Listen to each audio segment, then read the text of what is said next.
Did you ultimately like the plan that the county commissioners adopted? I know you didn't agree with all of it, but did you ultimately like the plan? Yes, I was pleased with the final plan. Okay. I had reservations during the course of it, but I was pleased that they brought out features in there that represented the public's interest. We had multiple public engagement sessions to review the status of plan and where we were going with it. And the thing that struck me probably the most was 72% of the public response was unfavorable toward the type of quality, quantity, and rate of development we've seen in this county for the past decade. Right. They were concerned with traffic congestion. They were concerned with overcrowded schools, which has been a perplexing problem for the better part of over 10 years. And they were seeing a quality of life that was changing much too rapidly for their viewpoint. Welcome to another episode of Best of Johnston County, brought to you by Breeden Law Office. Our host, Jonathan Breeden, an experienced family lawyer with a deep connection to the community, is ready to take you on a journey through the area that he has called home for over 20 years. Whether it's a deep dive into the love locals have for the county or unraveling the complexities of family law, Best of Johnston County presents an authentic slice of this unique community. Hello, and welcome to another episode of the Best of Johnston County Podcast. I'm your host, Jonathan Breeden, and today we have a guest with us, Bill Stovall, who is a candidate for the Johnston County Commissioner. He is going to be on the ballot on March the 5th in a primary versus a man named Tim Little, and this is an open seat, so one of the two of these people is going to win, and they're going to be a brand new county commissioner for Johnston County for a 4-year term that's going to start in December of 2023 and go for 4 years. And one of these two men is going to replace Tony Braswell, who has been a county commissioner for a very long time in Johnston County, who decided not to seek re-election. So we're going to learn about Bill. I don't really know Bill Stovall really at all. We're going to talk to him today about his background and sort of his vision for Johnston County and what he loves about Johnston County, because that's what we always want to talk about on this podcast is why do people love Johnston County? Welcome, Bill. Thank you, Jonathan. Yeah. So let's start with just tell me what's your name, who you are, what you do, kind of a biographical background for the listeners. Okay. Well, my name is Bill Stovall, and as Jonathan mentioned, I'm running for county commissioner out of Residency District 6, which is Tony Braswell's seat that's becoming vacant. As far as who I am, a retired professional engineer. I had a 35-year career serving the Department of Correction and the Department of Public Safety. Basically, I was responsible for building all the prisons in the state for the last 30-plus years. Oh, how about that? Yes.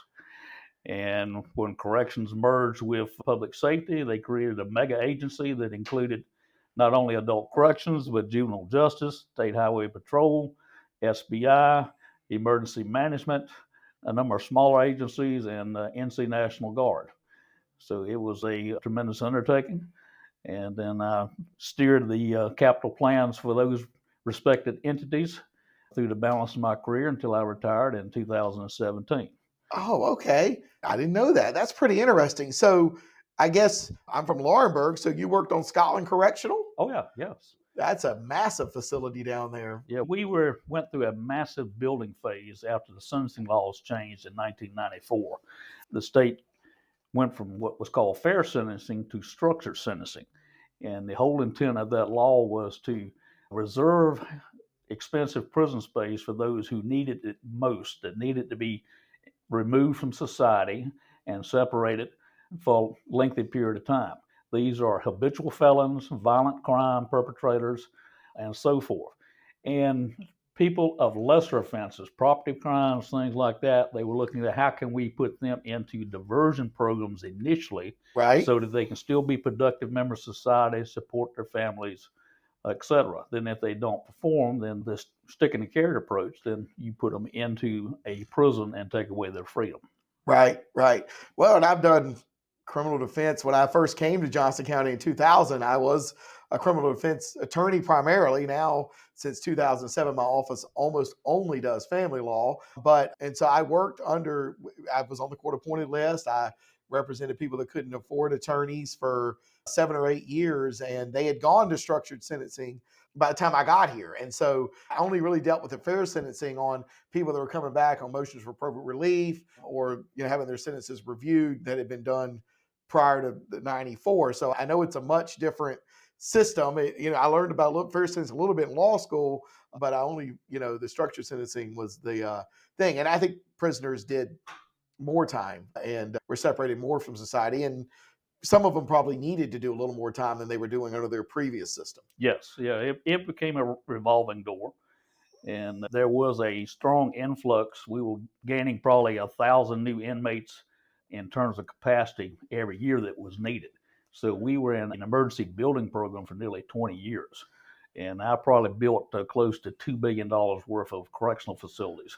Oh, man. Okay. So what's your educational background? I'm a civil engineer. I went to NC State University. That's where I met my wife there. She was also at NC State.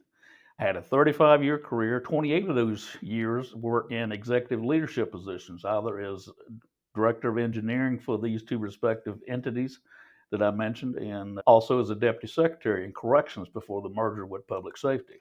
Okay. So I worked basically in at-will positions for at least 6 different governors, 2 Republicans, 4 Democrats. Oh, how about that? Okay. Yes. Well, that's pretty cool. Yeah, that's really neat to know. Now, as corrections has evolved, we've kind of gone the other way, and they're doing everything they can to try to keep people out of prisons and give them more chances at probation. And it's much harder to revoke somebody's probation now. And I believe our prisoner population has started to go down in the last few years. Yes. When I retired, it was, we were hovering right around 44,000. I think we're down below in the mid 30s right now. We were seeing a steady decline also in the juvenile numbers. Unfortunately, we're seeing the juvenile numbers go up dramatically right now. I saw an interview not recently by Billy Laster, who's head of the juvenile division. I worked for Billy quite a few years, and he was indicating that juvenile crime, violent crime, is up 19% since 2021, and he attributed a lot of this to the closing of schools for COVID. Correct. And he said they're seeing a tremendous influx of kids that are maladjusted and having mental health issues. And he characterized it as essentially a mental health tsunami. And I've been hearing that from criminal justice side for some time now. Law enforcement in particular says we're just not equipped to handle these mental health cases we're seeing out there, and the community resources really not there.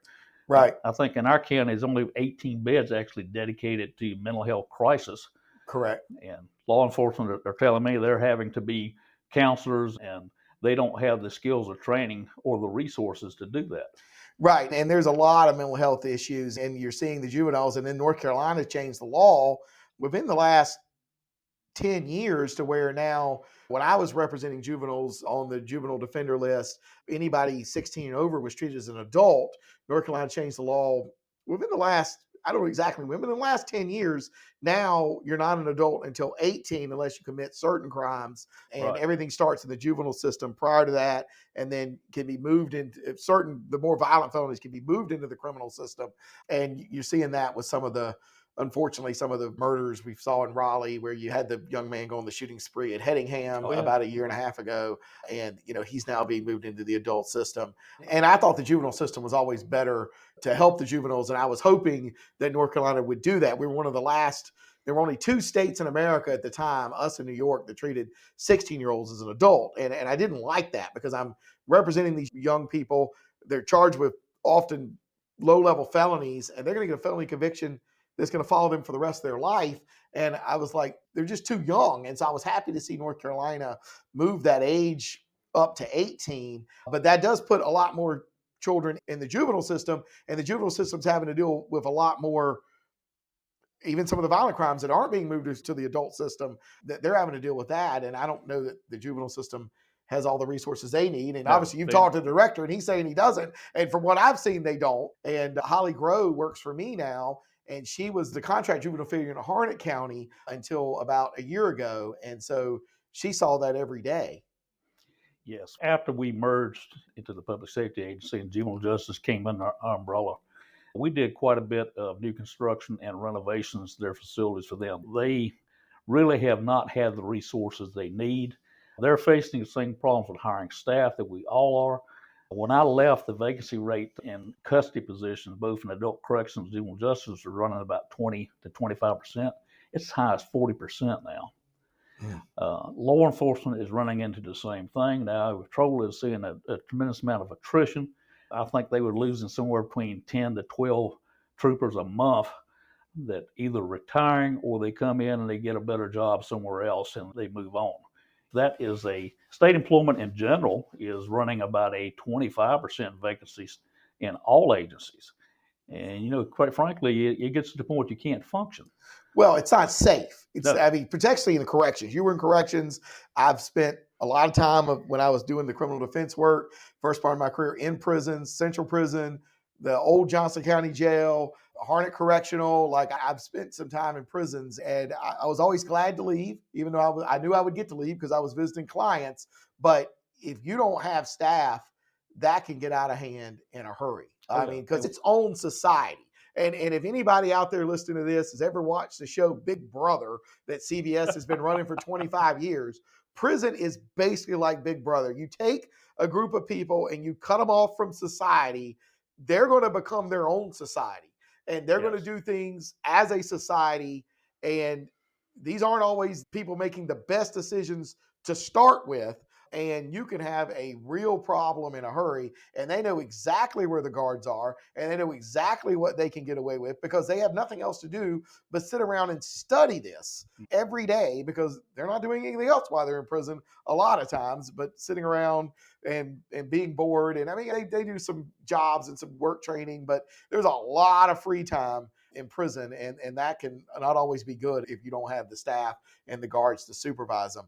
So, well, let's talk a little bit more about, you were an engineer. I went to NC State, a big Wolfpack fan. They're having a good, at least when we record this, we're having a pretty good basketball season here in the middle of January for the Wolfpack. I'm excited for that. And, I love the Wolfpack at NC State, and my family's gone there for generations. So, but you decided, you've been involved in the community for a long time. You've been out there. Talk about some of the things, some of the advisory boards and some of the volunteering you've been doing in this community over the last 25 years, because you've been involved in stuff for a long time. Yes, I have. And a big part of what my family's been involved in is the 4-H program. My wife grew up in 4-H. She was recently inducted into the State 4-H Hall of Fame. Oh, that's awesome. My son is a 4-H alumni, and now he is the leader of the Johnston County Target Sports Club, or Shooting Sports Club.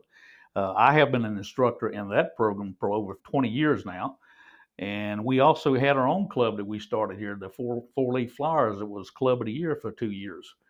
So we strongly believe in these programs like 4-H, FFA, because we both grew up with a farm background. We saw the value of it, what it teaches you in terms of life lessons, virtues, values, etc. I think we're missing that somewhat, or we're losing that in our community now because you're seeing so much change going on. It's rapidly changing the character of this county.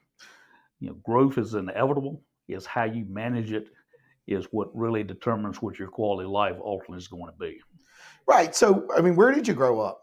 I grew up in Granville County. Okay. Yeah, on a farm in Granville County. We raised tobacco. My mother was a public school teacher, retired from that, as was my mother-in-law. She was also a public school teacher. Okay. My father worked in the tobacco industry. We farmed tobacco and small grains. We raised Tennessee walking horses and loved to ride. Oh, those are my wife's favorite kind of horses. She loves Tennessee walking horses. So when did you move to Johnston County?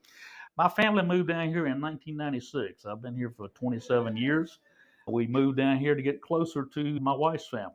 Okay. My parents had passed away, and her folks, her mother's people, have lived in the Princeton area and have a farm there since the 1700s. Oh, my goodness. Yeah. That's way back. It's still a working farm. Right. What's your wife's maiden name? Jones. Jones. Okay. Yes. She grew up in Mount Olive, southern Wayne County. Okay. She had a rather large family. Her father had 4 brothers. They all lived right there together. Okay. Yeah, so she had a lot of cousins growing up. Oh, that's awesome. That's awesome. Mount Olive's not too far from Johnston County. No. Not very far at all. Well, that's cool. So you've been on some of the county. You did 4-H, I know, for a long time. You've also been on some of the county advisory boards. I know you worked on the land use project. Talk about that. Well, my most recent involvement was in the Citizen Steering Committee for the new comprehensive land use plan. Okay. That's a process that took a couple of years. That plan was completed, was sent up to the county commissioners, and they adopted it about the middle of this year, I think June or July. Okay. And the next process is to actually write a new land development code to support what's in that plan. Right. But that was a very involved process, and it gave me the opportunity to see in depth some of the challenges we're facing now. Okay. And that's really what motivated me to run for county commissioner, because it really mirrored my career in terms of infrastructure development. That's what I did on the correctional side and public safety. I managed probably 63 wastewater plants and 28 public water systems that these prisons have, because they're basically like a small city anyway. Right. Have family law questions? Need guidance to navigate legal challenges? The compassionate team at Breeden Law Office is here to help. Visit us at www.breedenfirm.com for practical advice, resources, or to book a consultation. Remember, when life gets messy, you don't have to face it alone. So did you ultimately like the plan that the county commissioners adopted? I know you didn't agree with all of it, but did you ultimately like the plan? Yes, I was pleased with the final plan. Okay. I had reservations during the course of it, but I was pleased that they brought out features in there that represented the public's interest. We had multiple public engagement sessions to review the status of the plan and where we were going with it. And the thing that struck me probably the most was 72% of the public response was unfavorable toward the type of quality, quantity, and rate of development we've seen in this county for the past decade. Right. They were concerned with traffic congestion. They were concerned with overcrowded schools, which has been a perplexing problem for better part of over 10 years. Right. Right. And they were seeing a quality of life that was changing much too rapidly for their viewpoint. Johnston County has made 2 top 10 lists. I think they are the 9th fastest growing county in the country. Right. In terms of population growth. Right. And I think they're number 2 in the loss of farmland. And that's very concerning, because farmland, just the crops alone, bring in up to $200 million of commerce to this county just in the point of sale of the crops themselves. Then you've got all the businesses that support agriculture. Right. And right. It's getting much more difficult for farmers to move the equipment over the congested highways, and they're seeing land that they typically have farmed on a lease basis evaporating, because obviously it's much more attractive to an owner to sell that for a high value. Right. So in basic terms that the listeners can listen to, this new land use plan does what? It brings more structure to the development. We need more granularity in our zoning. Right now, everything that's not commercial or business is zoned agricultural, residential. You need more granularity in that so that you've got more input in terms of what the county can dictate to ensure that we've got compatible adjacent land uses. We've got situations now where over in the western part of the county, you've got a huge subdivision that is right next to one of the largest hog farms in the state of North Carolina. It's been there forever, but now the residents over there that bought in that subdivision are complaining about the odor. Well, that's the reality when you move to the country. Right. Well, you move next to a hog farm. Yes, and those are the type of things that the plan is trying to avoid. It's also trying to avoid push development to where the water and sewer is more readily available, which is within the municipal boundaries and the ETJs, extraterritorial jurisdictions. Okay. We've got a lot of areas, pockets that are tremendous population density that really have no governance, local governance. Look at the Cleveland community. Well, that's where we're sitting right now. Yeah. That's where I live. It's where I've lived for 23 years. Within a 5-mile radius of Cleveland School, historical Cleveland School, you've got close to 37,000 residents. Essentially, you've got a town, but it's a virtual town with no governance, no individual services being provided by that. Correct. Flowers Plantation is another one that is a good example. It is growing in leaps and bounds. Right. 4042 has had, you got people now that say, I wouldn't go over there for anything because the traffic is horrendous. Right. Right. Well, they're doing the construction now. This road project's going to be done within the next year, and Cleveland School Road is going to have an exit. Yes. And it has been zoned, whether people realize it or not, listen to this podcast, and most of the listeners to this podcast are Cleveland residents.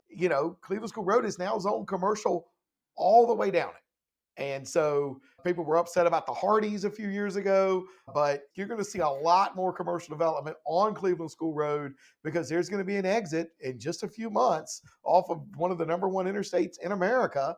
And so we're going to have more gas stations and more Dollar Generals and more of that along that corridor because that commercial is going to be coming off of that interstate and also to support the homes that are there.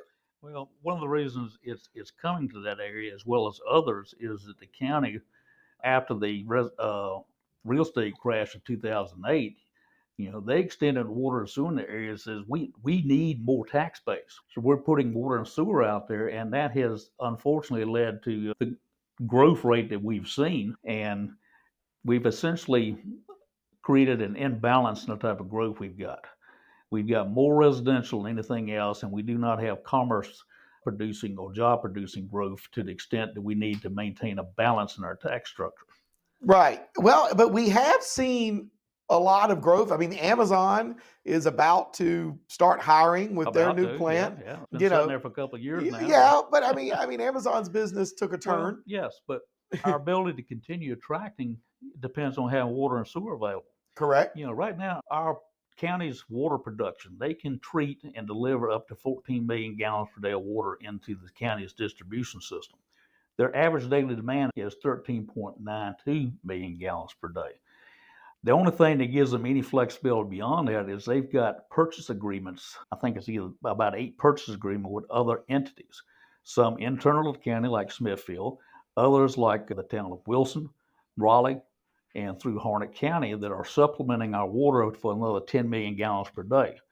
The concern with that is not a priority to these other suppliers. If they need that water or they come upon a shortage for drought, first thing they're going to do is they're going to stop selling water to Johnston County. So what should the county do? Well, the county has a plan to develop water capacity over the next 20 years. They have the growth projections, which is frankly is astronomical. But they're going to need close to 30 million gallons per day capacity in 20 years, and they've estimated that cost in today's terms, dollar value, over $1 billion that's going to have to be put into place. That's just water alone. Right. And water comes out predominantly out of the Neuse River, which is an overtaxed natural resource. It's got some issues. There's a whole lot of soda straws in that river running from Raleigh to New Bern, and everybody's fighting over capacity out of it. Right now, our latest plan to expand our capacity is to go down to Richardson Bridge Road at the Wayne County line, where there's a few more tributaries coming into the Neuse, and pump that water back to an old quarry that the county has bought in Princeton and stored in that quarry, then run it through our treatment process. But they've got to pipe it 12 miles to get it there. Okay. It's still coming out of the Neuse. Like there's a lot of competition for a limited amount of capacity in that river. Well, the county is about out of wastewater capacity, but they are building. I was by the dump the other day, and it's about to get done. It's going to be done soon, and that's going to be a new wastewater treatment facility there. It's going to be right there at the Johnston County landfill, right off of 210, and I think it is going to almost be full when it opens. Is that right? You know more about that. It will only add a net. It'll have initial treatment capacity of 4 million gallons, but it'll only add a net 2 million gallons of additional daily capacity to the county system now. The plant that the county has now in Smithfield along the riverbank, unfortunately, it was completely flooded during Hurricane Matthew. It's diked around that plant, but what we've seen in recent years, because we've got so much impervious surface being put into place with development, the floodplains are changing rapidly. What used to be the limit for floods is now going up. So their plans are to abandon that plant and move everything out to the landfill and build that in expandable stages to meet our needs for the future. Okay. The cost of that, I haven't seen any recent figures, but I'm talking about water alone, that's $1 billion. Right. Sewer is probably going to be somewhere in the same neighborhood. Right. But now the citizens, the users pay for that. That's not just straight tax dollars. I mean, these things are supported by user fees. I pay a water bill every month. Yes, I pay a sewer bill every month. So it's going to be passed along to the users. This isn't like a school where the county has to provide it and, the users aren't having to pay for it by a person. How they're paying for capital now? They're using bonds. Correct. With an enterprise fund, you've got to issue revenue bonds, which means the user fees have got to pay off that debt. Okay. Now, you're talking about borrowing $1 billion over the next 20 years for water alone.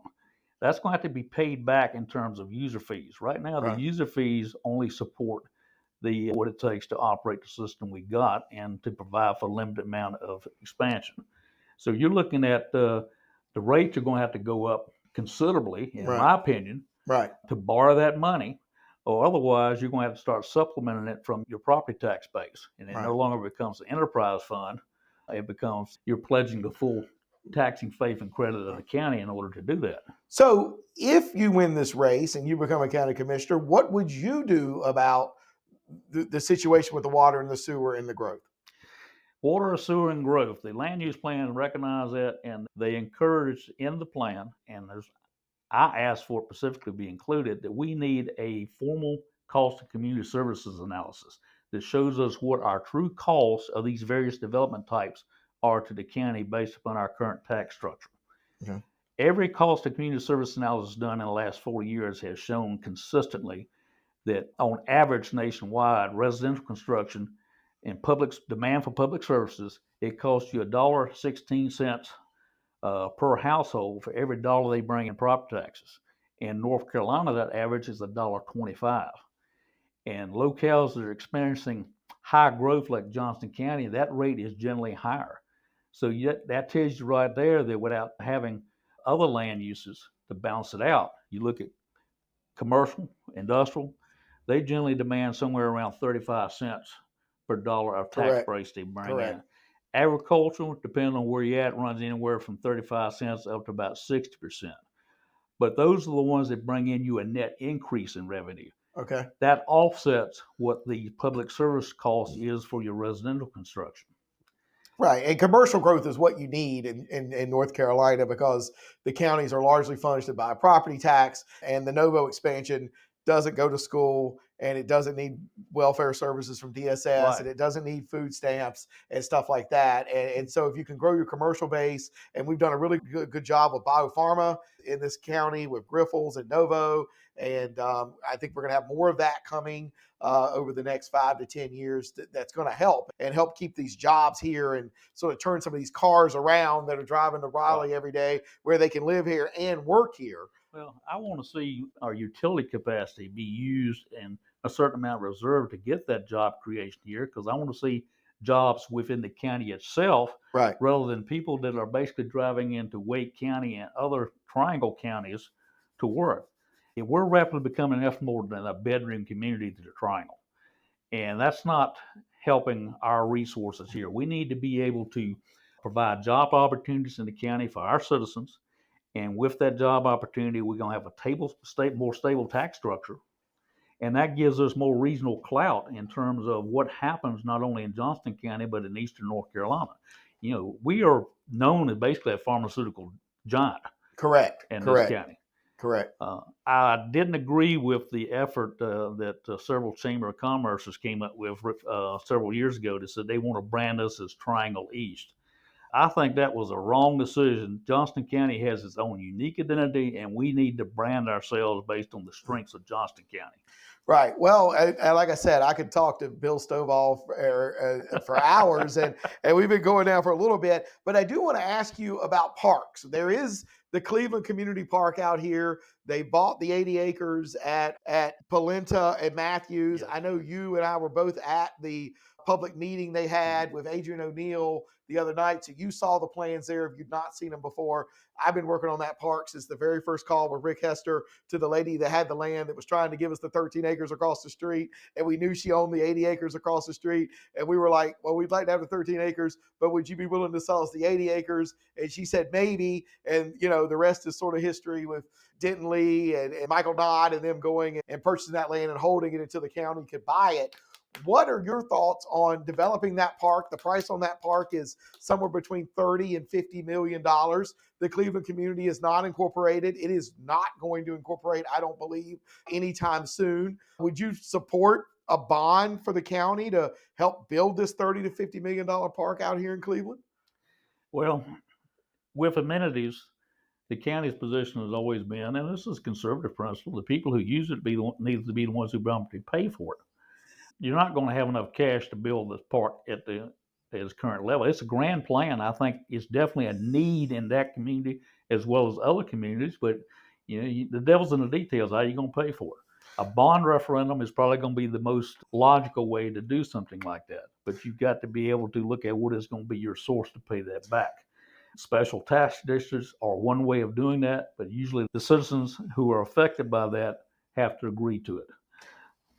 Right. Well, they talked to about, they had the thing where they were going to try to have a vote, but then the legislature says you can't have a vote, the law, but the county commissioners do have the authority to create a special tax district like the fire tax district. Yes. And, they talked about maybe making the Macklemore fire tax district and it was going to be 4 cents. And that's how they were going to do it. The county commissioners 4 years ago voted that down. I know that is still on the table. Would you support a fire tax, special tax district for the Macklemore Fire District to build that park? I think it has to be considered. Okay. But I think that when you're looking at parks that's going to be used by all citizens, you need to look at how you can distribute that cost out accordingly. I have observed, I think a lot of our local governments as well as county are operating in their own little silos. There's not enough coordination out there. I think that looking at what are mutual needs and how we can solve these problems together makes more sense and makes it more palatable to the citizens who are ultimately going to have to pay for it. Right. Now, whether or not a special tax district in that case is going to be appropriate, I'm not ready to say yes or no today, but I think special tax districts are certainly something that's going to have to be very thoughtfully considered and marketed to our citizens, because the reality is you've got really no other means to come up with that at this time.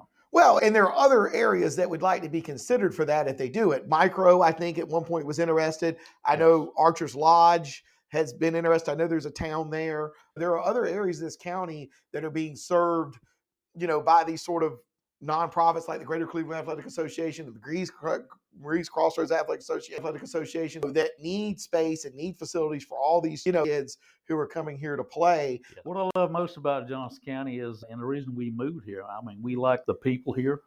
They're very warm and friendly. They have the same small town values that my wife and I grew up with. We think it's an excellent location to raise a family. I think the quality of life here has been excellent, but I think we've got to look at doing some things differently at the county level in order to preserve that quality of life and enhance it. And actually fully enacting this land use plan is going to be the primary step to achieving that. It's going to bring stability to our tax base, and it's going to open up more options in terms of how we fund these tremendous growing capital needs we have for infrastructure and utilities. I think the people here, are what makes it grand. Well, I agree. And that's what almost everybody that's been on this podcast has said. And that's what I think. I think these are some of the best people there are. I've lived here for 23 years. I love it. I have no plans to leave. Well, we want to thank Bill Stovall for coming on to our podcast today. He will be on your Republican primary ballot on March the 5th for a county commissioner's seat. And you can listen to what he has to say. How would they find out more about your campaign? Well, I have a Facebook page at Bill Stovall for Johnston County Commissioner that they can go to. And from there also, I have a website with a Linktree address where I put the platform statements on that, and I'm constantly adding more information to that as I go. But if you want to learn more about my position on infrastructure and balanced growth and quality of life, please go to that Linktree site and also visit my webpage. What is the Linktree site? It is also Bill Stovall for CC. It's I think .com. Okay. All right. Cool. Well, anyway, we'll thank Bill Stovall for coming on today. If this is your first time listening to the Best of Johnston County podcast, please do us the favor of liking or following or subscribing to this podcast wherever you're seeing it whether you're seeing it on Spotify, Apple Podcasts, YouTube, Instagram, Facebook, all the different places that we have this podcast. New episodes come out every Monday, so be free to check back. At this point, we have, a bunch of episodes on. You can go back and listen to some of the more popular episodes we've already had on, including with Adrian O'Neill, the Parks and Rec Director of Johnston County, and Patrick Harris, one of our current county commissioners. So if you've not listened to those, definitely go back and listen to those. Be sure to keep following us. If you would do us a favor of leaving us a 5-star review and thanking our guest, and anything you have to say or questions you may have for Bill Stovall, you can leave them there and we'll try to get those to him as well. The 5-star reviews help our visibility in the podcast world so other people will find out about the Best of Johnston County Podcast. Till next time, I'm your host, Jonathan Breeden. Thanks a lot. That's the end of today's episode of Best of Johnston County, a show brought to you by the trusted team at Breeden Law Office. We thank you for joining us today, and we look forward to sharing more interesting facets of this community next week. Every story, every viewpoint adds another thread to the rich tapestry of Johnston County. If the legal aspects highlighted raise some questions, help is just around the corner at www.breedenfirm.com.